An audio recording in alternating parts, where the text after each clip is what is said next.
I only went for a spray tan, then I fell in love. True gay love story. If this story speaks to your heart, stay with me till the end. Like the video, subscribe to the channel, and press the bell icon so these stories can keep finding the people who need them. Don't stop, Silas whispered, his eyes barely open. His voice caught somewhere between a plea and a warning. Jonah's hand was still resting against Silas's jaw, close enough that he could feel the heat radiating off his skin, close enough that one small movement would close the distance between them completely. Neither of them moved. Neither of them breathed.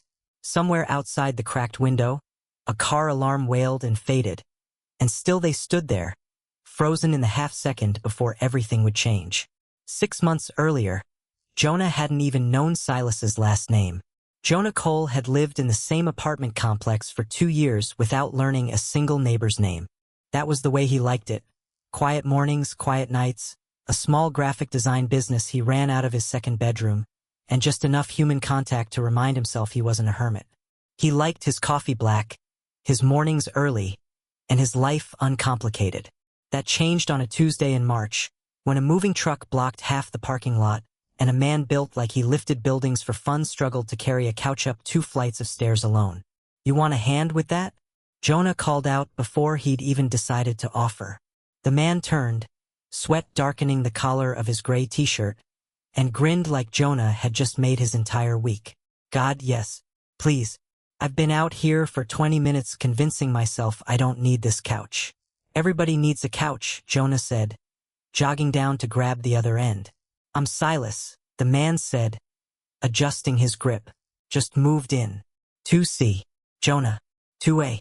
We're basically neighbors. Basically best friends," then Silas said, and laughed at his own joke. A full, unguarded laugh that made something in Jonah's chest loosen just slightly, the way a knot does when you stop pulling on it.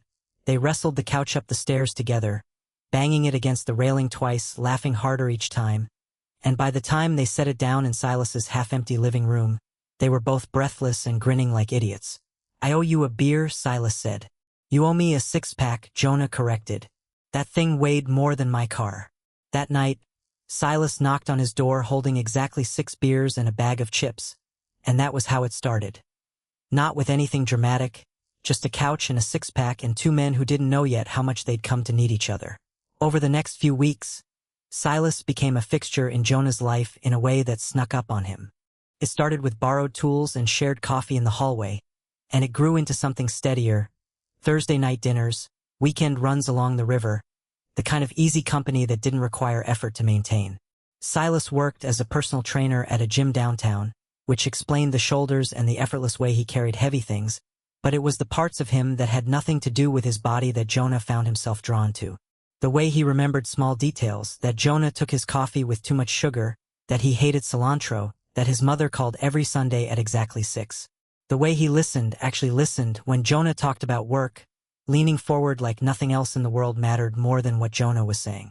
"You're staring," Silas said one evening, catching Jonah mid-thought over a shared pizza box. "I'm thinking," Jonah said too quickly. "About? Nothing important. A lie, but a small one." He'd been thinking about how Silas's laugh lines deepened when he smiled, and how strange it was that he'd noticed. Silas raised an eyebrow but let it go, the way he let most things go, easily, without pressing, like he trusted Jonah to bring things to him when he was ready. It was a kind of patience Jonah hadn't experienced from another person in a long time, and it made him want to be worthy of it. They fell into a rhythm neither of them named. Some nights it was movies on Jonah's too small couch, shoulders pressed together because there wasn't really room to sit apart. Some nights it was just talking, hours slipping by unnoticed, until one of them realized it was past midnight and neither wanted to be the one to say goodnight first. It was easy. It was good. And if Jonah's heart occasionally did something strange and fluttering when Silas smiled at him a certain way, he told himself it didn't mean anything. Friends noticed things about each other. That was all this was.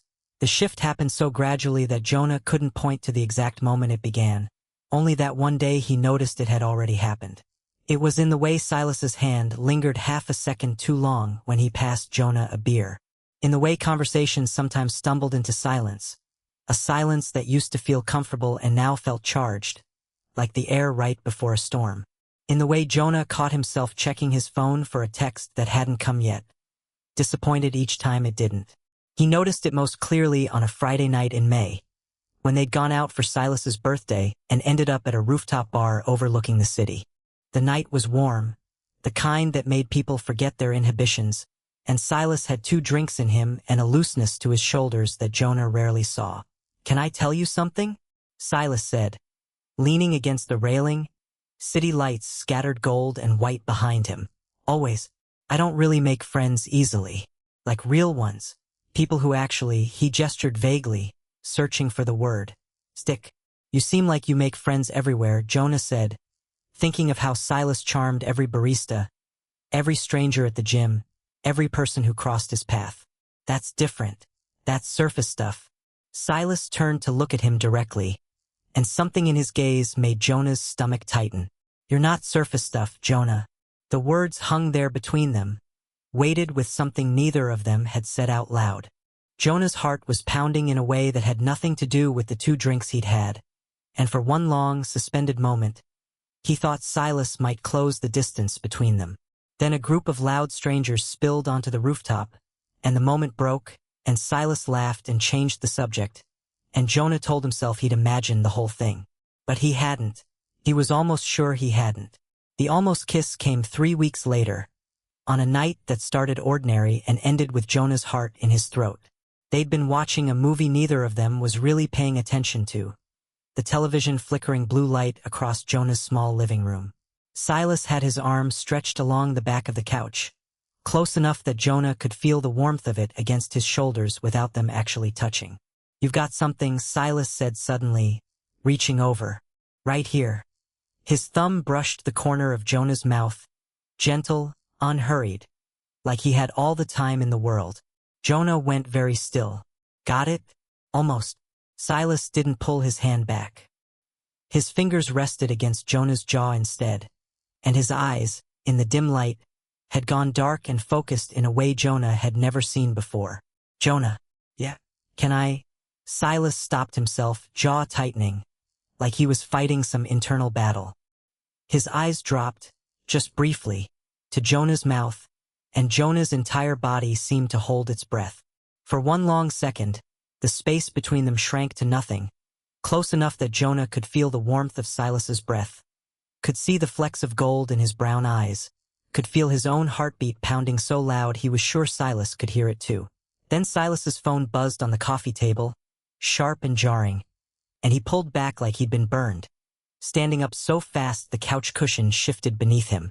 "Sorry, he didn't finish the sentence. He grabbed his jacket and left within 5 minutes, mumbling something about an early morning at the gym, and Jonah sat alone in his living room long after the door closed, replaying the moment over and over, wondering what would have happened if that phone hadn't rung. He didn't sleep much that night.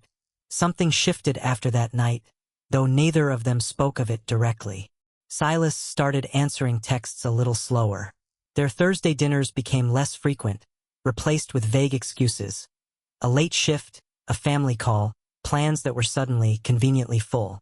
Jonah told himself he was imagining it, that he was reading too much into an almost moment that meant nothing. But the ache of Silas's absence was too specific, too pointed, to be nothing. He missed him in a way that felt disproportionate to 2 weeks of distance, missed the sound of his laugh in the hallway, the weight of his presence on the other end of the couch, the easy way he used to say Jonah's name like it was something precious. It was Marcus, Jonah's coworker and closest confidant, who finally said what Jonah had been too afraid to admit to himself.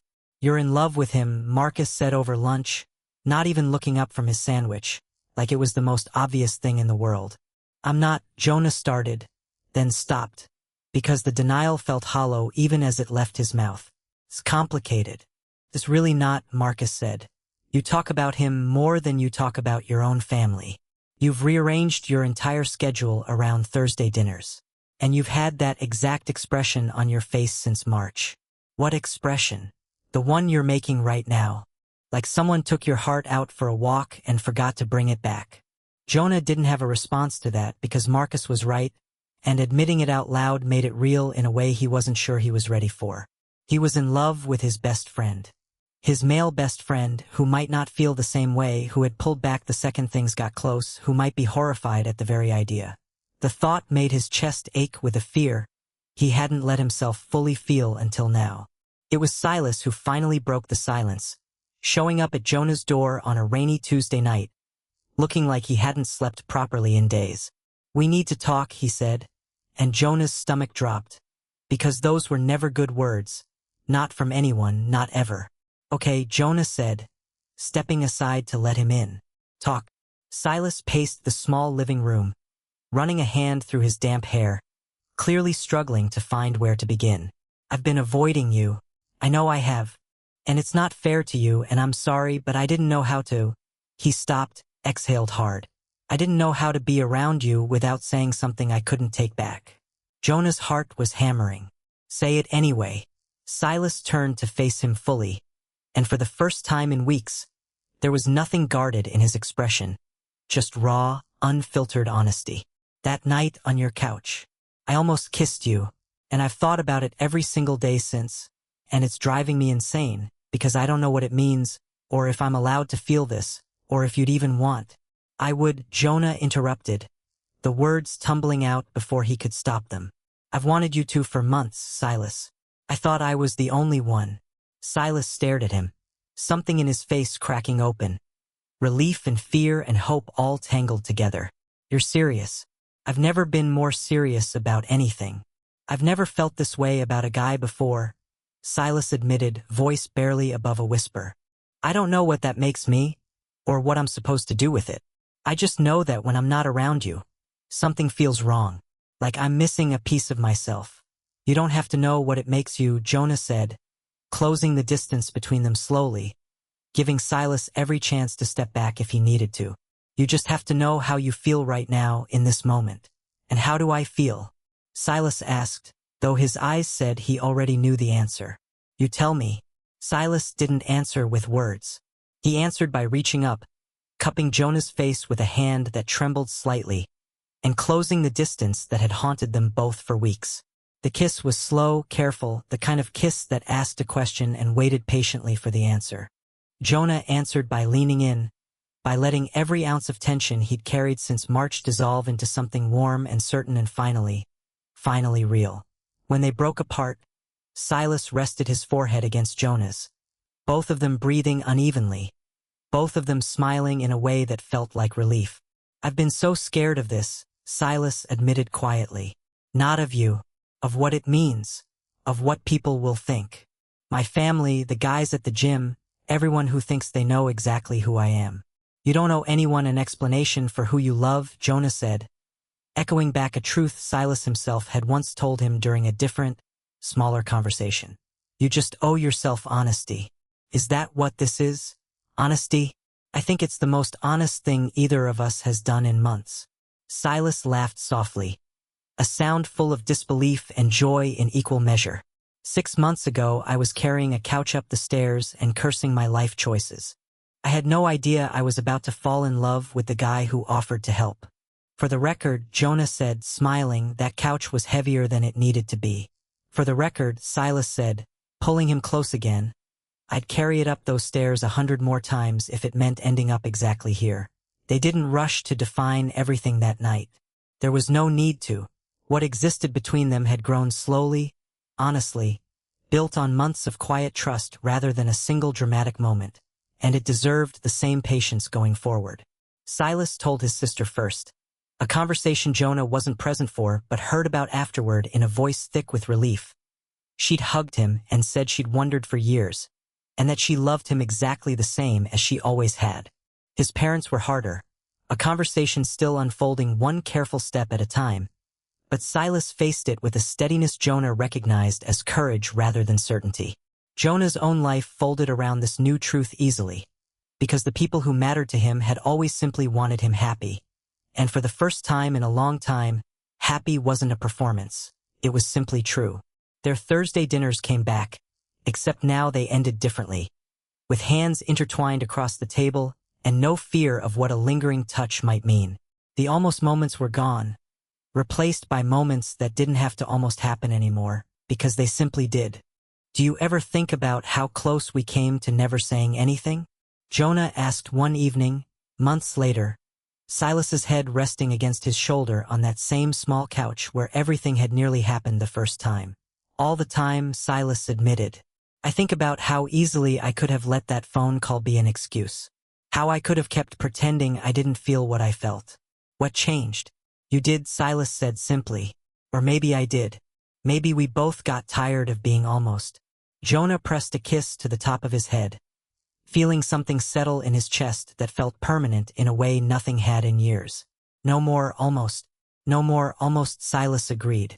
What started with a couch and a six-pack of beer became the truest, deepest connection either of them had ever known. Proof that sometimes love doesn't announce itself with fireworks. Sometimes it just moves in next door, knocks on your door with cheap beer in hand, and quietly, patiently, waits for you to be brave enough to notice it. If the story moved you, hit that subscribe button, drop a like, and tell me in the comments what you'd have done in Jonah's shoes. And if you want to know what happens when Silas finally sits down with his parents, should I tell you what happened next? Part 2. They know, Silas said the moment Jonah opened the door, his voice flat, unreadable, his eyes red-rimmed like he'd been crying in his car before he found the courage to knock. Jonah's stomach dropped. What happened? Silas didn't answer right away. He just stepped inside, dropped his keys on the counter with a shaking hand, and said the 4 words Jonah had been dreading since the day this whole story began. My dad hung up. It had been 3 weeks since that night on the couch. 3 weeks of quiet mornings and unguarded laughter and a happiness so steady it almost felt unfamiliar. Jonah had watched Silas grow lighter by the day, like a weight he'd carried for years was finally starting to lift. But there was one conversation Silas had been putting off, circling it the way a person circles cold water before finally deciding to jump. His parents. I have to tell them, Silas had said the week before, staring at his phone like it might bite him. I can't keep doing this, being one version of myself with you and another version with them. It's exhausting, and it's not fair to either of us. You don't have to do it before you're ready, Jonah reminded him, sitting beside him on the couch, hand resting steady on his knee. I know, but I think I've been using not ready as an excuse for almost a year now. Silas exhaled, long and slow. I want to stop hiding, Jonah, even if it's hard, especially because it's hard. So on a Sunday afternoon, with Jonah waiting 2 blocks away at a coffee shop because Silas wanted to do this alone, Silas called his parents. Jonah didn't know exactly what was said. He only knew that 30 minutes later, his phone buzzed with a single text. Can you come get me? And when he pulled into the parking lot outside Silas's building, he found him sitting on the curb, elbows on his knees, staring at nothing. Talk to me, Jonah said gently, sitting down beside him on the curb without hesitation, not caring that the concrete was cold or that a few neighbors glanced their way. My mom cried, Silas said quietly. Not angry crying. I think she was more scared than anything. Scared of what people would say. Scared for me. Scared of a life she doesn't understand. She kept saying, are you sure, are you sure? Like if she asked enough times I'd change my answer. And your dad? Silas's jaw tightened. He didn't say much. He just went quiet, and then he said he needed time, and then the line went dead before I even had a chance to say anything else. His voice cracked slightly on the last words, and Jonah felt his own chest ache in response. 31 years, and that's the longest silence he's ever given me. Jonah didn't offer empty reassurances. He didn't say it'll be fine or he'll come around, because he didn't know that, and Silas deserved honesty more than comfort right now. Instead, he simply put an arm around him and let him lean into the silence, let him feel whatever he needed to feel without rushing him out of it. I'm not sorry I told them, Silas finally said, voice steadier. Even if this is how it goes. I'm just sorry it hurts this much. You did something incredibly brave today, Jonah said. Bravery doesn't always feel like winning. Sometimes it just feels like this. Silas turned to look at him, eyes still glassy but softer now, some of the tension easing from his shoulders. How did you get so wise? I'm not wise. I've just had a lot of time to think about what I'd want someone to say to me if I were sitting where you're sitting. The weeks after the call were harder than either of them expected. Silas's mother texted occasionally, Small, careful messages asking about work, asking if he was eating enough, never quite mentioning Jonah by name, but also never asking him to disappear from the conversation entirely. It was progress, slow and imperfect, but progress. His father said nothing at all. Jonah watched Silas check his phone every time it buzzed, watched the flicker of hope cross his face before it dimmed into disappointment each time the message wasn't from the person he most wanted to hear from. It was a particular kind of pain, Jonah realized, not rejection exactly, but the ache of unanswered waiting, of not knowing whether the silence meant never or just not yet. "Do you regret telling them?" Jonah asked one night, careful with the question, watching Silas's face for the truth beneath whatever answer he gave. "No," Silas said without hesitation. "I regret that it's hard. I don't regret being honest." He reached for Jonah's hand across the couch, lacing their fingers together in the easy, unconscious way that had become so natural between them. "You make the hard parts easier, even when you're not saying anything. Just having you here." "I'm not going anywhere," Jonah said. "I know." Silas smiled, small but real. "That's the part that scares me most, actually. How much I've let myself count on that." "Good," Jonah said. "You should be able to count on it." Jonah found himself leaning on Marcus more in those weeks, needing someone outside the relationship to help him understand how to support Silas through something Jonah himself had never fully experienced. The particular grief of a parent's rejection, even a temporary one. "You can't fix it for him," Marcus said bluntly over coffee one afternoon. "I know you want to. I know it's killing you to watch him hurt. But some things people have to walk through, not around. So what do I do?" "You stay," Marcus said simply. "That's it. That's the whole job. You don't need grand gestures right now. You just need to be the steady thing in his life while everything else feels unsteady." It wasn't the answer Jonah wanted. He wanted a solution, a fix, some way to make the pain disappear entirely. But he recognized the truth in it. So he stayed. He made dinner on the night Silas was too drained to cook. He sat with him in comfortable silence when words felt like too much effort. He held him at night without asking for anything more than closeness, and slowly, gradually, he watched Silas start to trust that the two of them together, was solid ground, even when everything else felt uncertain. It happened on a Wednesday evening, nearly 2 months after the phone call, when a knock sounded at Silas's door that neither of them expected. Silas checked the peephole and went very still, color draining from his face. "It's my dad." Jonah's heart jumped into his throat. "Do you want me to leave?" Silas hesitated for only a second before shaking his head firmly. "No, stay. Whatever this is, I want you here for it." He opened the door to find his father standing in the hallway, looking older than Jonah remembered from the one photo he'd seen, hands shoved deep in his jacket pockets, shifting his weight like a man who'd rehearsed this moment 100 times and still didn't feel ready. "Dad." Silas's voice was careful, guarded. "Can I come in?" his father asked. "I won't stay long." Silas stepped aside, and his father walked in, glancing briefly at Jonah with an expression Jonah couldn't quite read. Not hostile, but not warm either. Something more complicated sitting somewhere in between. "This is Jonah," Silas said, a slight edge of defiance in his voice, like he was daring his father to say something dismissive. "I know who he is," his father said quietly. "Your mother's mentioned him. Said he's been good to you." "He has," Silas said. His father nodded slowly, then turned his attention back to Silas, and for a long moment, the room held its breath. "I've had 2 months to think," his father began, voice rough, like the words had been sitting in his throat for weeks, waiting for enough courage to come out. "I'm not going to pretend I understood it right away. I didn't. I still don't fully understand it, if I'm honest." Silas's jaw tightened, bracing for what might come next. "But I understand this," his father continued. "I have a son who called me, scared and honest, trying to let me know who he really is. And instead of listening, I hung up on him." His voice cracked, just slightly, an unfamiliar vulnerability crossing his weathered face. "That's not the father I want to be. That's not the father your mother raised me to try to be." Silas didn't say anything, but Jonah could see his hands trembling slightly at his sides. "I'm not going to say I've got it all figured out," his father went on. "I probably still have things to learn, and I might say the wrong thing sometimes while I'm learning it. But I don't want 2 months of silence to turn into 2 years, or 20. You're my son. That doesn't stop being true because of who you love. The room was silent for a long moment, heavy with everything unsaid, and then Silas crossed the space between them and hugged his father, tight and sudden, like something in his chest had finally been allowed to unclench. "Thank you," Silas said, voice thick.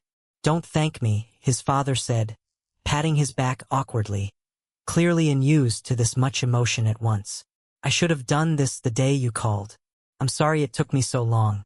When they finally broke apart, Silas's father turned to Jonah, extending a hand, still a little stiff, still a little unsure, but sincere. "Take care of my son." "I intend to," Jonah said, shaking his hand firmly. 3 weeks later, Jonah found himself sitting at Silas's parents' dinner table for the first time, nervous in a way he hadn't been since his first day at a new job. Silas's mother had made too much food, the way mothers often do when they're nervous and don't know how else to show they care, and his father sat at the head of the table, quieter than usual but present, engaged, trying. It wasn't perfect. There were a few stilted silences, a few moments where his father seemed to search for the right words and not quite find them. But there was effort in every part of it. Effort in the invitation, effort in the extra placemat set at the table, effort in the careful, deliberate way his father asked Jonah about his work and actually listened to the answer. "This is more than I hoped for a few months ago," Silas admitted later that night, as they drove home together, his hand resting easily on Jonah's knee. "You did that," Jonah said. "Your honesty did that." "We did that," Silas corrected.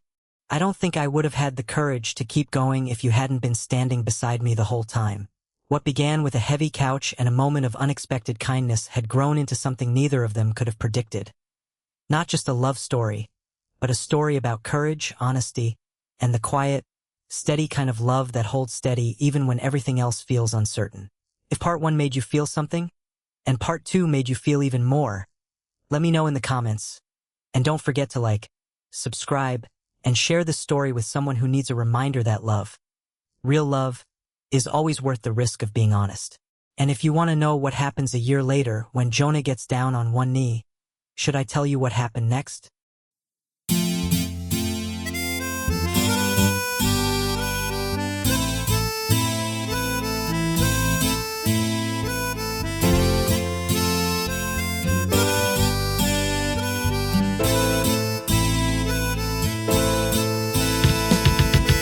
आशिक हूँ तेरा राजा बाजार का, लगता है मुझको नशा ये प्यार का।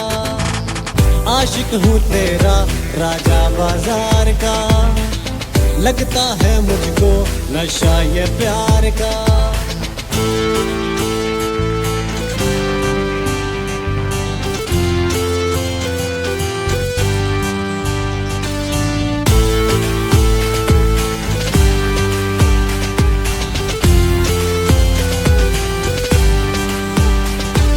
मुस्कुरा के बात करती हो,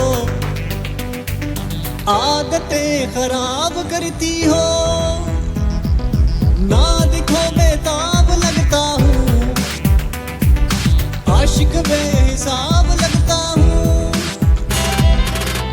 ऐसा नशा है तेरे दीदार का, आशिक हूँ तेरा राजा बाजार का, लगता है मुझको नशा ये प्यार का। जिंदगी हसीन लगती है जब ये जालिम प्यार होता है, सांसों में सांस आती है जब तेरा दीदार होता है। नखरा है ऐसा मेरी सरकार का, आशिक हूँ तेरा राजा बाजार का, लगता है मुझको नशा ये प्यार का।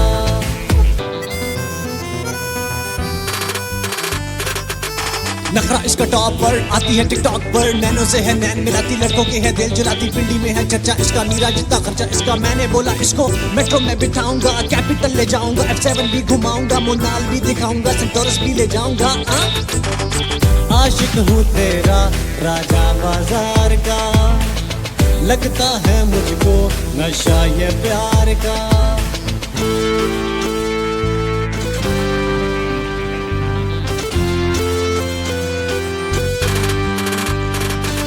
मौसमों की बेकरारी को आजमा के जान जाओगी, हिज्र की आजमाइश में एक दिन पहचान जाओगी। कहना है मेरे दिल बेकरार का, आशिक हूँ तेरा राजा बाजार का, लगता है मुझको नशा ये प्यार